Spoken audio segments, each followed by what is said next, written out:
In front of me is Realme C51, and today I would like to show you how you can add emergency numbers on this device. First of all, go into Devices Settings and scroll all the way down to Access Safety and Emergency. Now click on Emergency Contacts.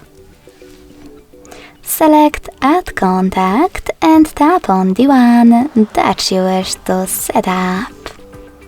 You can do exactly the same to all the other ones you need. If you want to remove one of your contacts, click on this X next to the one that you wish to get rid of and tap on Remove in the pop-up.